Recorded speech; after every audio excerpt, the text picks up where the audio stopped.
नमस्कार, स्वागत है आपका मेरे चैनल आपकी दीदी ललिता में। तो आज मैं आपको अमावस्या तिथि के बारे में बताऊंगी कि हम किस तरह अमावस्या को मनाकर अपने पितरों को खुश करके हम उनका आशीर्वाद प्राप्त कर सकते हैं, अपने कुल को, अपने वंश को आगे बढ़ा सकते हैं।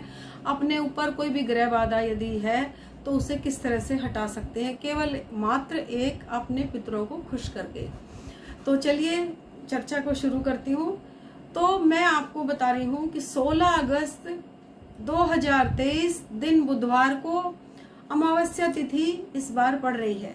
ये अमावस्या तिथि इस बार इसलिए भी विशेष है क्योंकि ये अधिक मास की अमावस्या तिथि है और ये वर्ष में मतलब 3 साल में एक बार ही हमें मिलती है। इसलिए ये अमावस्या तिथि इस बार बहुत ही महत्वपूर्ण हो जाती है।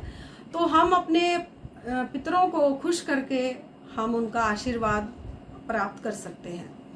तो 15 अगस्त को 12:42 पर दिन में ये शुरू हो जाएगी, परंतु हम अपनी जो अमावस्या तिथि है हम उदय तिथि से ही हम हर कार्य को मानते हैं।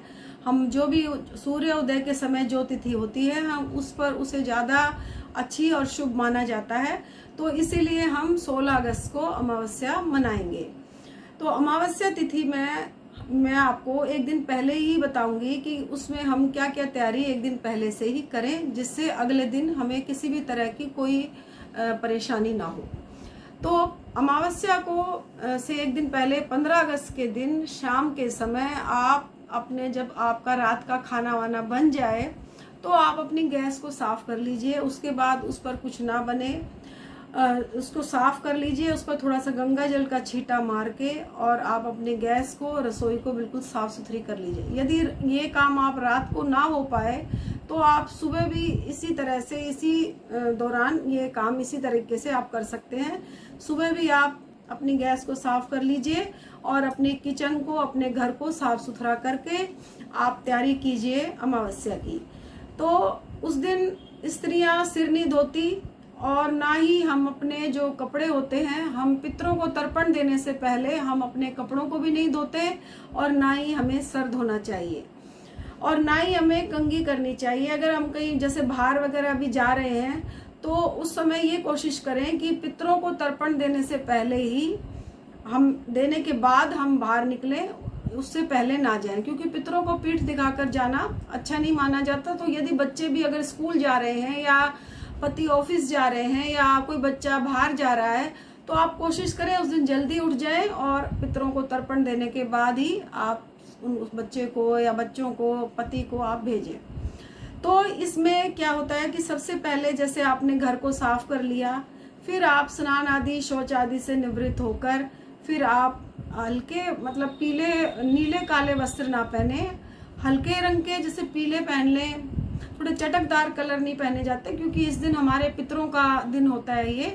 तो जो हमारे पूर्वज हमारे इस दुनिया में नहीं है, हम उनके निमित्त हम श्राद्ध कर्म करते हैं।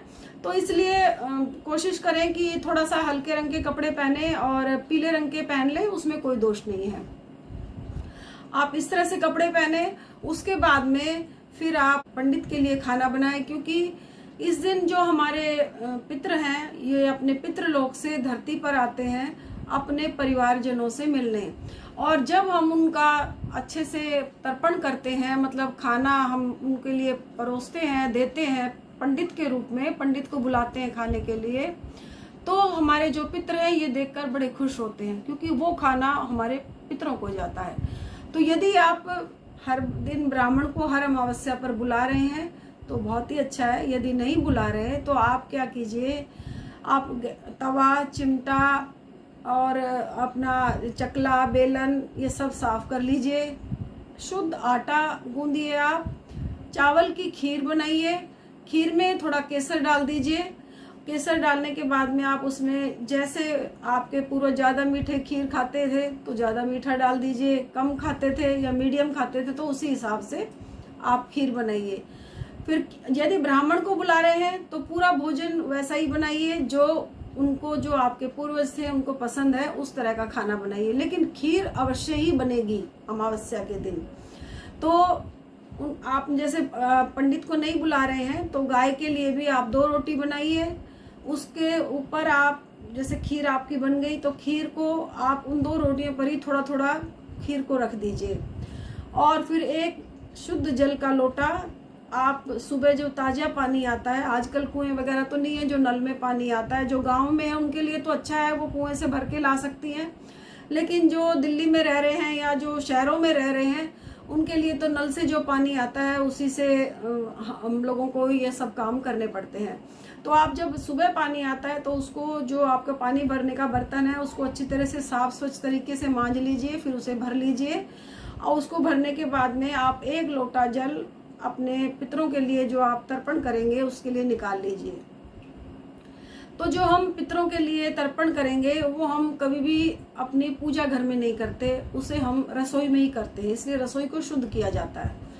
तो आप दक्षिण मुख होकर एक गाय के उपले का गोबर का, गाय के गोबर का जो उपला होता है उसको आप गैस के ऊपर रखिए। और गैस के ऊपर जब वो उपला बिल्कुल लाल हो जाए तो उसके ऊपर आप उस उपले को, एक जो मिट्टी का कटोरा सा आता है उसमें रख लीजिए। फिर आप एक जोत बनाइए, पीतल की जोत ले लीजिए, वो पितरों के निमित्त ही हो जाएगी। उसमें आप देवी देवताओं की जोत नहीं लगाएंगे, वो खाली पितरों के लिए रहेगी। वो जोत ले लीजिए, लंबी बाती की जोत बनाइए पितरों के लिए। गोल बाती की जोत पितरों के लिए नहीं होती, लंबी बाती की जोत बनाइए आप। और जो आपने वो गाय का गोबर का जो उपला है उसको आपने अग्यारी पे जो मतलब लाल किया है अग्नि पर, उस जैसे ये उपला है, आप उस दिए की जो लो है आप दिए को जला लीजिए। और जो उसकी लो है वो उस जो उपले की जो आपने बनाई है अंगारी, आप उसकी तरफ कर दीजिए। तो जब वो आप उसकी तरफ करेंगे तो वो जो लो अपने आप ही उस उपले जो कंडा है उस पे अपने आप ही वो लो आ जाएगी, अग्नि प्रकट हो जाएगी। फिर उसके ऊपर जो आपने 2 गाय की रोटी और जो खीर का भोग दिया है वो आप तोड़कर दोनों रोटियों में से, और वो आप उस अंगारी पे दे दीजिए। फिर उसके बाद इस वाली उंगली से, हमें पितरों को हम इसी उंगली से तर्पण किया जाता है, देवताओं को हम इससे करते हैं। फिर आप इससे जब चारों तरफ घुमाकर जल को, और फिर इससे हम ऐसे छींटा दे दीजिए। या फिर आप जो हाथ में वो कुश होती है, कुछ घास होती है, यदि उसकी आप ये बना ले, अंगूठी सी जैसे बनाई जाती है, तो उससे भी हम कर सकते हैं। या कुछ घास अगर मिल जाए तो आप उसमें जल में डुबो के आप 3 बार स्वधा स्वधा स्वधा करके आप पितरों को तर्पण कर सकते हैं। उसके बाद में आप गौशाला चले जाइए और गौशाला में वो 2 गाय की रोटी और जो आपने जल रखा है वो ले जाइए। आप जो गाय की रोटी है वो तो आप गाय को दे दीजिए जो आपने पितरों के निमित्त निकाली, और जो जल का लोटा है उसे आप पीपल में दे दीजिए। यदि रविवार पड़ जाए अमावस्या को, तो रविवार वाले दिन हम पीपल में जल नहीं देते, उस दिन आप सूर्य भगवान को जल दे दीजिए। एक बात आपको और बता दूं, मैं भूल गई, जिस समय आप जब पितरों के निमित्त आप अन्न निकालेंगे, मतलब रोटी निकालेंगे और भोग दे रहे होंगे, उस समय आप संकल्प भी छोड़िए। संस्कृत में भी है इसका, यदि संस्कृत में नहीं दे सकते तो मैं आपको बिल्कुल आसान तरीके से बताती हूँ। आप अपना गोत्र, कुल, स्थान और जो आप रोटी बना रहे हैं वो जो व्यक्ति निकाल रहा है वो अपना नाम बोले, फिर जिसके निमित्त निकाल रहा है उसका नाम बोले, फिर अपने गोत्र का नाम बोलकर, और फिर आप उस अग्नि पर वो जो भोग देंगे, आप तर्पण जो करेंगे अग्यारी पर, इस तरह करके, और फिर आप जल का छींटा दे दीजिए। इस तरह से आप गाय की जो रोटी होती है अमावस्या तिथि को आप ये मनाइए। फिर आप एक थाल ले लीजिए, थाली में आप कुछ आटा, दाल, चीनी, चावल, दूध, कुछ मीठा, आप चीनी रख सकते हैं। तो इस तरह से एक दिन का उस पंडित के लिए एक दिन का वो भोजन हो जाए। आप थोड़ी जैसे आलू रख लीजिए, कोई सब्जी रख लीजिए, इस तरह से आप उसको बनाइए। जैसे आलू रख लिया, सब्जी रख लिया आपने, तो इस तरह से आप उसको दान के लिए निकाल दीजिए। फिर दक्षिणा भी रखिए आप।